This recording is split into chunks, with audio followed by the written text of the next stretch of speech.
Hey guys, and yes, this is my little update on my Orks so far. And the same as before, obviously, I don't expect people to sit through 12 to 15 hours of live stream to see what I've been up to. So I thought I'd just do little updates now and then on how I'm up to on my Orks so far. So I did first on my live stream the other day, I built up my GHAZGULL Thracker and made sure that he wasn't standing on a slant. I wanted him standing straight, and I just flipped the base really and just stood him straight really, and then curled the toes around the actual scenery on the base. No cutting, no nothing like that. Speaking about cutting, as you can see on my thumb, I took a wound. It's still healing, but that's why I'm doing a video, because I can't really do much hobbying right now. But anyway, on to the next bit. Obviously, the bad man himself, this guy is well sick. I love him to bits. Maraka, something like that, is standing on a Blood Angel shoulder pad because I hate them. And I've done like little bits. If people haven't noticed, like on the GHAZGULL, I've not put this thing on top of there, and I've taken some bits and bobs off him that I just didn't really like. You know, they might be just very small, that small that no one can notice them, so that's proper awesome.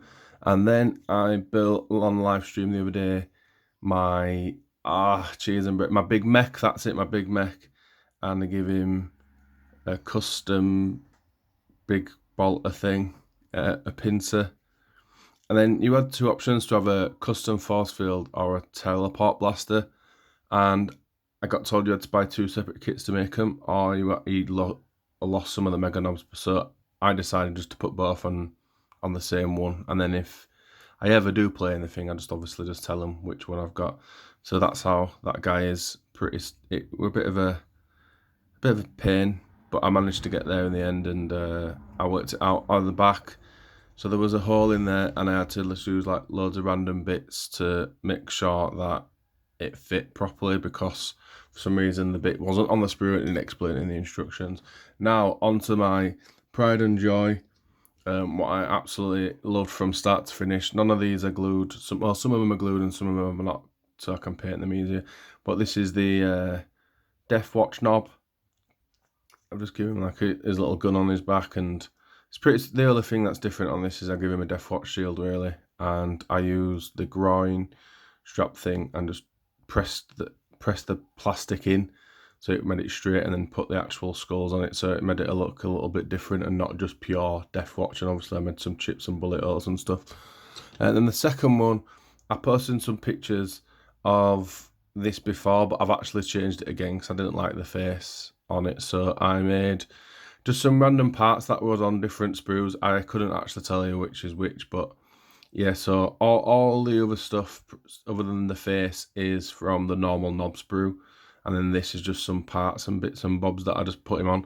So it's supposed to be like I've got to weather that actually. I got to smash that. So it's supposed to be like a raven guard guy that jumps into battle really. So he's got his two claws. He's like Shrike, and he's got his pistols glued to his actual claws as well. And then I went in and just used the combi missile launcher things and cut them off and put them on this Prairie backpack. What I just thought would spare him riding around. And then obviously I messed about with the face, and I love it now. I'm really happy with that guy. So that's the Raven Orc. And then this guy is pretty bog standardish. There wasn't really much I could do to convert him wise. I might put a salamander shoulder pad on here. Maybe so he's a bit like he's running with the theme with the other ones, but I might just leave it. The other thing is that I give him a different barrel, because the other one I just didn't see him were long enough and protruding enough. So, and I give him double thing. As you can see, he's just blue tacked in, so it's just going to be easy for me to paint later on. So yeah, not exciting on that one really. That one's pretty standard. And then same with this one, is pretty standard really. He's just got two choppers. I wanted to put a Space Wolf shoulder pad on there and green stuffer beard, but because I can't find a Space Wolf shoulder pad, it's just going to be a knob really. a knob. So weird saying that word. And then we have this guy. So I wanted this guy to be like a brawler slash bull, like a bull grin, is it, like thing. So the other thing I did is got these off the Mega Knob sprue and just glued them on the side really, so it just looked more thumpy. And then give him a Mega Knob head as well, because this this face mask is absolutely beautiful.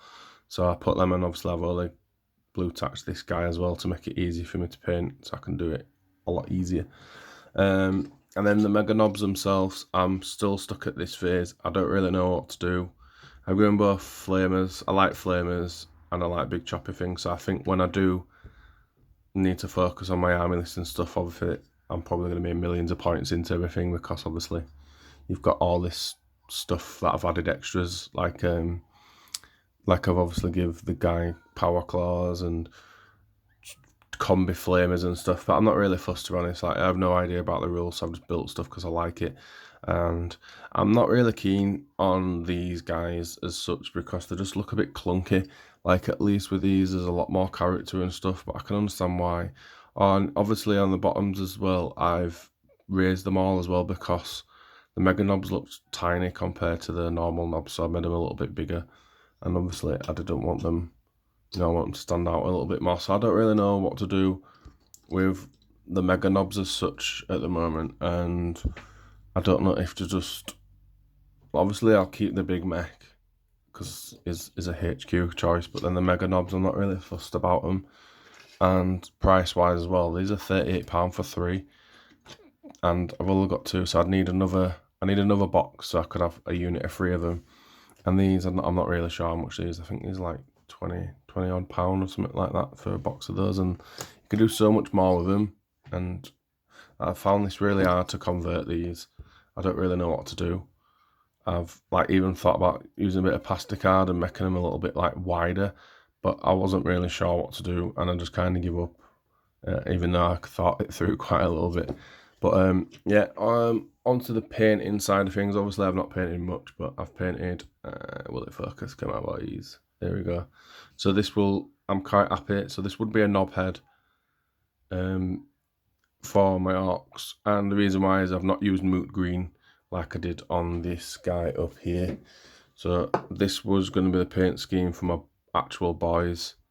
It's quite bright compared to, I wanted the boys bright because, and then they'll stand out a little bit more. And then this guy, obviously I made a lot darker. I went in for some liver spots at the top, and I think I put a bit too many, but I say this was just a test head, and it came out really well. I really enjoyed it, and plus I actually did, let's see if I can put it here, there we go. I actually did this one